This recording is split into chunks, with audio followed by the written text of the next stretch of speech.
Hi guys, இன்னைக்கு பார்த்தா நண்பா கஃபேல தான் சிக்கன் கிரேவி செய்ய போகிறோம். சிக்கன் கிரேவிக்கு எண்ணெய் ஊற்றி பட்டை, கிராம்பு, பிரியாணி எல்லாம் போட்டதுக்கு அடுத்தது பெரிய வெங்காயம் ஒரு 4 வெங்காயம் போட்டுக்கிட்டோம். அடுத்தது வரமிளகா ஒரு 4 மிளகா, இஞ்சி பூண்டு பேஸ்ட் போட்டு அடுத்து பார்த்தா சிக்கனையும் போட்டுக்கிட்டோம். சிக்கனை போட்டு நல்லா கிளறி விட்டே இருந்தோம். அடுத்து தக்காளி ஒரு 4 தக்காளி எடுத்துக்கிட்டோம் கைஸ். தக்காளி போட்டு நல்லா கிளறி விட்டே இருந்ததுக்கு அடுத்தது மஞ்சள், உப்பு மஞ்சளும் தேவைப்படுற அளவுக்கு போட்டுக்கிட்டோம். உப்பு போட்டதுக்கு அடுத்தது பார்த்தீங்கன்னா மெயினான மேட்ரு சிக்கன் மசாலா.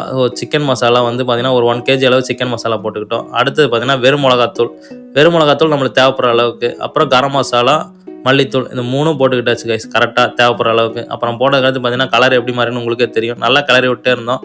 தண்ணி ஊற்றி ஒரு 20 மினிட்ஸ் பக்கமாக வேகணும் கைஸ். வெந்ததுக்கு அடுத்து பார்த்தீங்கன்னா எப்படி இருக்குன்னு உங்களுக்கே தெரியும். கொத்தமல்லி தலையை போட்டு நீட்டாக இறக்கியாச்சு. அப்புறம் நம்ம நண்பனோட ஃபங்க் எப்படின்னு கமெண்ட்டில் சொல்லுங்கள் கைஸ், நல்லா இருக்கான்னு. அப்புறம் பார்த்தீங்கன்னா இன்றைக்கி சப்பாத்திக்கும் சிக்கன் கிரேவிக்கும் தான். சப்பாத்தி சிக்கன் கிரேவிக்கு அல்டிமேட்டாக இருக்குது கைஸ். என்னடா வாரம் இதே சொல்கிறேன்னு நினைக்காதீங்க. சீரியஸாகவே நீங்கள் சப்பாத்திக்கு ட்ரை பண்ணி பாருங்கள், வேறு லெவலில் இருக்குது. அப்புறம் சாப்பாடு இருந்தது. சாப்பாடுக்கும் சிக்கன் கிரேவிக்கும் அதை விட அல்டிமேட்டாக இருந்தது. இன்றைக்கி கறியெல்லாம் பயங்கரமாக செஞ்சுருந்தேன் கைஸ். சீரியஸாகவே வேறு லெவலில் இருந்தது. லைக் பண்ணுங்கள், சப்ஸ்கிரைப் பண்ணுங்கள் கைஸ். அப்போ தான் அடுத்த வீடியோ உங்களுக்கு வரும். சென்று வருகிறேன்.